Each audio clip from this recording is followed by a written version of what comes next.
पिछले 35 वर्षों से जो पीड़ा हम झेल रहे हैं वह कोरोना से कम नहीं थी। भूमाफिया कोरोना जैसे ही खतरनाक है।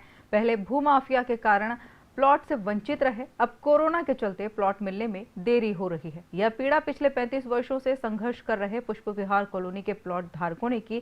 कोरोना संक्रमण की दर कम होते ही अलग अलग कॉलोनियों की संघर्ष समितियों ने प्लॉट के कब्जे की मुहिम फिर प्रारंभ कर दी। आज आपको वह खुशी बता ही नहीं सकता शब्दों में, जो आपने हम लोगों को ये अवसर दिया है। हमारी खुशी बांटने के लिए आप और उपस्थित हुए। आप तो मैं क्या कोई कल्पना नहीं कर सकता उनको क्या मिला है, आपने क्या दे दिया है। यह स्थिति है कि लोग रोने लगते हैं, आपके इस कार्य से खुशी के आंसू बहाने लगते हैं। मैं वो देख करके परेशान हो जाता है कि कितनी पीड़ा रही होगी, कितनी बड़ी चीज आपने दे दी है। आप महान हैं सर। ये किसी को आशा नहीं कि कभी हमारा ऐसा भी निर्णय हमारे मुख्यमंत्री करेंगे कि भूमाफिया को भी समाप्त करेंगे, हमको प्लॉट भी घर ला के देंगे, हमारी साफ सफाई भी कराएंगे, हमको इतना उपकृत करेंगे कि हम उसको बर्दाश्त भी कर पाएंगे। कुछ लोग तो ऐसा सोच रहे थे कि क्या हो रहा है, ये अचंभा है, संभव ही नहीं था। यह हैं पुष्प विहार कॉलोनी संघर्ष समिति के अध्यक्ष NK मिश्रा, जो कोरोना संक्रमण की दूसरी लहर के पहले 10 मार्च को इंदौर में मुख्यमंत्री के समक्ष अपनी पीड़ा बयान कर रहे हैं। दरअसल NK मिश्रा सहित करीब 1200 सदस्य हैं, जिन्होंने पुष्प विहार कॉलोनी में प्लॉट का कब्जा लेने के लिए 35 वर्षों से अधिक संघर्ष किया। कलेक्टर मनीष सिंह के विशेष प्रयासों से संघर्ष कर रहे इन लोगों को प्लॉट का कब्जा मिलना प्रारंभ हुआ था। 1200 में से करीब 700 सदस्यों को प्रशासन द्वारा चलाई गई मुहिम के तहत प्लॉट का कब्जा दिया गया। लेकिन मार्च माह से संक्रमण की दर बढ़ने के बाद पूरे प्रदेश में जनता कर्फ्यू लागू कर दिया गया, जिसके चलते प्रशासन की यह मुहिम बंद हो गई। इधर कोरोना वायरस की दूसरी लहर का प्रकोप इतना घातक रहा कि इसने पुष्प विहार कॉलोनी गृह निर्माण सोसाइटी के कई सदस्यों को अपनी चपेट में ले लिया। कोरोना की इस लहर में प्लॉट के संघर्ष की जंग लगभग जीतने वाले कई सदस्य अपने जीवन की जंग ही हार गए। आप कल्पना नहीं कर सकते जिस प्रकार की पीड़ा 35 साल से थी, वो भी कोरोना से कम नहीं थी। भूमाफिया भी कोरोना का बाप था। ऐसी स्थिति में जब शासन ने हमें सहयोग दिया और जो काम शुरू कराया, उसका तो आप कल्पना नहीं कर सकते कि हम लोग पुनर्जन्म हो गया। लगा कि हमारे जिंदा रहने का बुढ़ापे में कोई सहारा मिल गया। हम 50-60% काम कर चुके थे लकीली, लेकिन आप देखिए कि कोरोना काल आ गया। हमने 100-200 लोगों को कब्जे पत्र भी दे दिए। दूसरे दिन से उनको अपने मार्किंग करा करके बाउंड्री वाल बनाने की वो थी स्थिति, और ये लॉकडाउन लग गया। लॉकडाउन के बाद जो पीड़ा हुई, जो बीमार हुए, जो एक्सपायर हुए, उनकी पीड़ा प्लॉट से आगे कहीं का मतलब ही नहीं था। किसी ने भी प्लॉट का ध्यान नहीं दिया।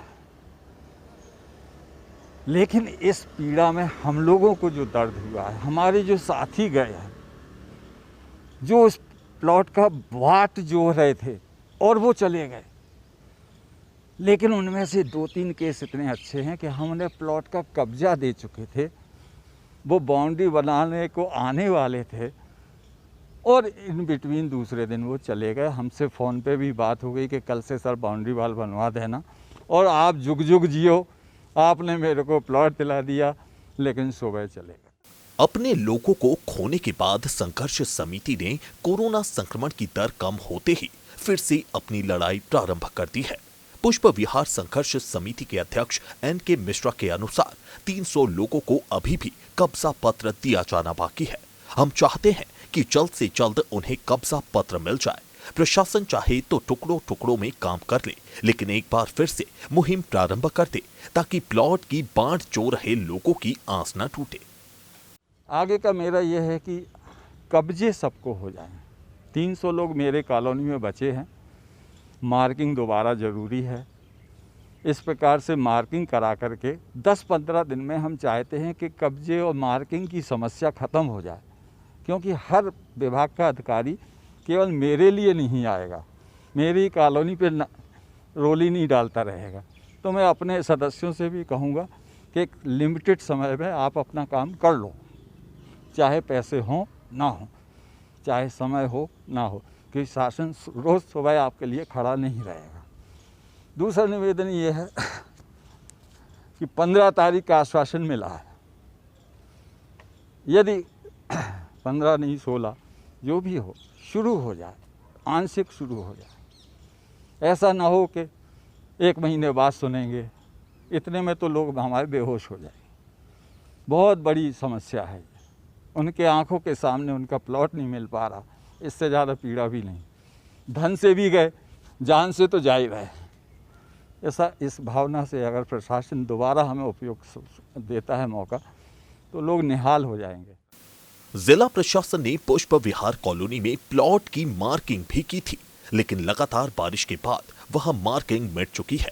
ऐसे में संघर्ष समिति ने प्रशासन से दोबारा प्लॉट की मार्किंग करने की भी गुहार लगाई है। अभी 8 दिन से ये फ़ोन आ रहे हैं कि सर मैं अपने प्लॉट पे गया था लॉकडाउन के बाद, तो वहाँ मेरा तो निशान ही मिट गया, मैं बाउंड्री वाल कैसे बनाऊँगा, अब कौन मार्किंग को आएगा, आप कैसे कराएंगे, कब कराएंगे। तो मैंने कहा देखिए, हम प्रशासन से अनुरोध करेंगे कि वो दोबारा मार्किंग कराने के लिए आरआई और अन्य अधिकारियों को भेजे और उनसे आपके लिए अनुरोध करेंगे। हो सकता है प्रशासन मान जाएगा। इसी संबंध में, उनकी इसी पीड़ा के लिए मैं एडीएम साहब से हम लोग मिले भी थे। जिन्हें कब्जा पत्र मिल चुका है, उन्होंने अपनी बाउंड्री वॉल बनवा ली है। ऐसे लगभग 400 से अधिक बाउंड्री वॉल पुष्प विहार कॉलोनी में बन चुकी है। जमीन की जंग में मजदूर पंचायत गृह निर्माण सोसाइटी के अयोध्यापुरी कॉलोनी के प्लॉट धारक भी वर्षों से संघर्ष कर रहे हैं। पिछले दिनों तक भूमाफिया को जमानत मिलने से प्लॉट धारक चिंतित हैं कि उनकी यह लड़ाई फिर बेपटरी न हो जाए। जमानत रद्द करने के लिए यह अब सुप्रीम कोर्ट का दरवाजा खटखटाएंगे। मजदूर पंचायत गृह निर्माण सोसाइटी द्वारा विकसित की गई अयोध्यापुरी कॉलोनी के प्लॉट धारक पिछले कई वर्षों से प्लॉट का कब्जा पाने के लिए संघर्ष कर रहे थे। कलेक्टर मनीष सिंह द्वारा चलाई गई विशेष मुहिम में इस कॉलोनी के अधिकतर प्लॉट धारकों को कब्जा मिल चुका है। कब्जा मिलने के बाद सदस्यों ने मकान का निर्माण भी कर लिया है। इस कॉलोनी में 6 एकड़ जमीन को लेकर विवाद था, जिसका प्रकरण न्यायालय में लंबित है। कॉलोनी का नियमितीकरण होता इससे पहले ही कोरोना संक्रमण की दूसरी लहर के चलते जनता कर्फ्यू लग गया और सारी प्रक्रिया रुक गई। प्लॉट धारकों की शिकायत पर भू माफिया के खिलाफ प्रकरण दर्ज हुआ था। भू माफिया को गिरफ्तार किया जाता उससे पहले ही वह फरार हो गया था। फरारी के दौरान ही उसने अग्रिम जमानत की याचिका लगाई और कोर्ट ने उससे मंजूर कर दिया। भूमाफिया को जमानत मिलने के बाद से ही प्लॉट धारकों में चिंता है। दरअसल अयोध्यापुरी संघर्ष समिति के सचिव गौरी शंकर लखोटिया के अनुसार इस मामले में जिला प्रशासन के साथ प्लॉट धारक भी जमानत रद्द कराने के लिए सुप्रीम कोर्ट जा रहे हैं। सर, सबसे पहले यह है कि जैसे एक सरकार का नियम था कि किसी कॉलोनी में 10% मकान हो जाए तो उसको नियमितीकरण की प्रक्रिया में वैध कर लेंगे और उसका नियमितीकरण कर देंगे। अभी अयोध्यापुरी कॉलोनी में 10% मकान से ज़्यादा मकान बन गए हैं, लोग रहने भी लगे हैं और बहुत संख्या में मकान बनने जा रहे हैं, जो एक प्रशासन के लिए शुभ संकेत ये है कि उस कॉलोनी का वास्तविक रूप में नियमितीकरण कर दिया जाए। इसके बीच में एक 4 एकड़ जगह जो विवादित है और एक 1.5 एकड़ अलग विवादित है, इनका हमें सिविल न्यायालय में हमारा प्रकरण चल रहा है। वो प्रकरण बहुत धीमी गति से चल रहा है। उसका फैसला हर सूरत में हमारे सदस्यों के पक्ष में ही आएगा, क्योंकि उसकी रजिस्ट्री बहुत बाद में हुई है, हमारी रजिस्ट्री बहुत पहले हुई है, जिसका उसका प्रतिफल भी नहीं दिया। इसके एवज में हमने सदस्यों ने एफआईआर भी एमआईजी थाना में करवाई थी, लेकिन वो एफआईआर के कारण से बहुत से भूमाफिया फरार भी थे और फरार होने के बाद में भी उसकी जमानत होगी। इसके लिए इसकी बेल कैंसिलेशन के लिए सुप्रीम कोर्ट भी जा रही है। वो बहुत से मुद्दे उठाएगी और हमारे सदस्य भी सुप्रीम कोर्ट जा रहे हैं SLP लगाने के लिए, ताकि इसकी बेल कैंसिल होवे। अयोध्या पुरी के प्लॉट धारक चाहते हैं कि जिला प्रशासन जल्द से जल्द कॉलोनी का नियमितीकरण कर लैंड यूज बदल दे, ताकि वहां मूलभूत सुविधाएं मुहैया करवाई जा सके। हमारा सरकार से निवेदन यही है कि इसकी अगर नियमितीकरण की प्रक्रिया वो कर दे तो ये सब सदस्यों को भूखंड आराम से मिल जाएंगे। और सरकार इसके लिए प्रयासरत भी है कि आगे से, अभी कोरोना की महामारी के समय में ये काम 2 महीना बिल्कुल सुस्त हो गया था। अब सरकार इसके लिए जागृत है कि इसका नियमितीकरण की प्रक्रिया में लाया जाए और इसका लैंड यूज भी बदला जाए। एक प्लॉट के लिए वर्षों संघर्ष करने वाले यह प्लॉट धारक अब थक चुके हैं। कुछ तो इंतजार में इस संसार से भी जा चुके हैं। जो बचे हैं अब उनमें ना तो इंतजार करने की ताकत बची है और ना ही इतना संयम। अयोध्यापुरी और पुष्प विहार कॉलोनी के प्लॉट धारकों को जिला प्रशासन द्वारा चलाई गई मुहिम में 50 से 70% राहत मिली है, लेकिन श्री महालक्ष्मी नगर के प्लॉट धारकों को राहत मिलना शुरू ही हुई थी कि कोरोना की दूसरी लहर के कारण प्रक्रिया बंद हो गई। कोरोना संक्रमण के कारण जान गंवा चुके कई प्लॉट धारकों के परिजनों के सामने अब अपने मालिकाना हक के दस्तावेज प्रस्तुत करना भी बड़ी चुनौती है। जिला प्रशासन ने जब भूमाफियाओं और सहकारी गृह निर्माण संस्थाओं के चंगुल में फंसे प्लॉट धारकों को न्याय दिलाना प्रारंभ किया, तब उस कड़ी में पहले अयोध्यापुरी और पुष्प विहार कॉलोनी को लिया गया था। श्री महालक्ष्मी नगर कॉलोनी के प्लॉट धारकों को मुहिम के दूसरे चरण में शामिल किया गया। यही कारण है कि प्रशासन की इस मुहिम में श्री महालक्ष्मी नगर के A-B सेक्टर के प्लॉट धारकों की ही प्रक्रिया प्रारंभ हो पाई थी। अन्य सेक्टर्स के प्लॉट धारकों को राहत मिलती, इससे पहले ही कोरोना संक्रमण ने बड़ी बाधा उत्पन्न कर दी। कोरोना संक्रमण की दूसरी लहर ने श्री महालक्ष्मी नगर के सदस्यों को भी अपनी चपेट में लिया, जिससे कुछ सदस्यों की मौतें भी हुई हैं। अब ऐसे सदस्यों के परिजनों के सामने मालिकाना हक के दस्तावेज जुटाना भी बड़ी चुनौती है। संक्रमण में जो हमारे सदस्य थे, कुछ कमेटी के सदस्य थे वो चले गए हैं। कुछ हमारे यहाँ ऑफिस में काम करने आते थे, ऐसे मेंबर काम करने आते थे, वो चले गए। अब उनका निराकरण करना बहुत प्रॉब्लम आएगी, क्योंकि उनके सर्टिफिकेट बनेंगे और फिर अब सोसाइटी हमारी जो है, सोसाइटी नहीं हमारा प्रभारी है, हमारे सोसाइटी का कोई अध्यक्ष नहीं है। अब सोसाइटी का अध्यक्ष नहीं है तो उसके वो जो है अमेंडमेंट बनाना है या उनको ट्रांसफ़र करना है, ये काम कौन करेगा? मतलब ये एक और परेशानी ये एक परेशानी और बढ़ गई हमारी। तो अब ये सब सोच के हम बड़ा अजीब लग रहा हमको कि एक तो हमारा काम अधूरा रह गया। 20 हेक्टेयर का हमने आधा काम करा, सब संक्रमण में आ गए। पूरी सोसाइटी के जो आपके DR ऑफिस के जो लोग हैं वहाँ 20 लोग जो संक्रमण हो गए। अब वो हो गए तो वो पूरा काम हमको करना पड़ा। वो काम करने के बाद में हमने वो सब उस लेवल पे पहुँचाया उसको, तो ये कोरोना का ये लॉकडाउन हो गया। अब वो सब फाइलें हमारे यहाँ पड़ी हुई है, वो यदि वहीं पड़ी रह जाएगी। लोगों को फ़ोन आ रहे हैं रोज़ाना कि भाई क्या हुआ हमारी फ़ाइल का। हमारे तो वो फाइल का वेरिफिकेशन भी हो गया था और सब कुछ काम हो गया था, अब कहाँ अटक गई गाड़ी। तो सबको मैंने एक टेंशन तो ही।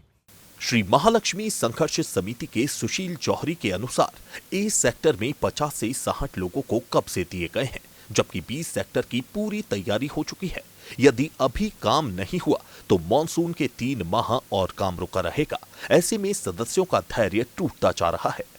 श्री महालक्ष्मी की समस्या ये है कि ये जो है बड़े प्रयास से मनीष सिंह जी ने और हमारे अपर कलेक्टर जो है और उनके साथ जो बाकी भी सहयोगी है, चाहे DR ऑफिस हो, सब जनों ने मिलकर एक जो शुरुआत करी है कि लोगों की ज़मीन का जो है उसका सीमांकन किया जाए और लोगों को जो प्लॉट के कब्जे दिए जाएं। इसकी शुरुआत तो जो चालू कर दी थी, तो ये A सेक्टर के अंदर करीब 50-60 लोगों को हमने कब्जे दे दिए हैं।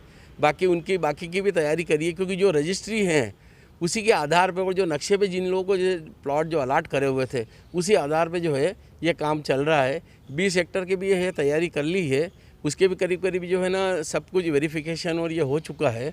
इसकी कार्रवाई शुरुआत होने से ही ये कोरोना का प्रॉब्लम आ गया, तो ये 2.5 महीने जो है हमारे टूट गए हैं।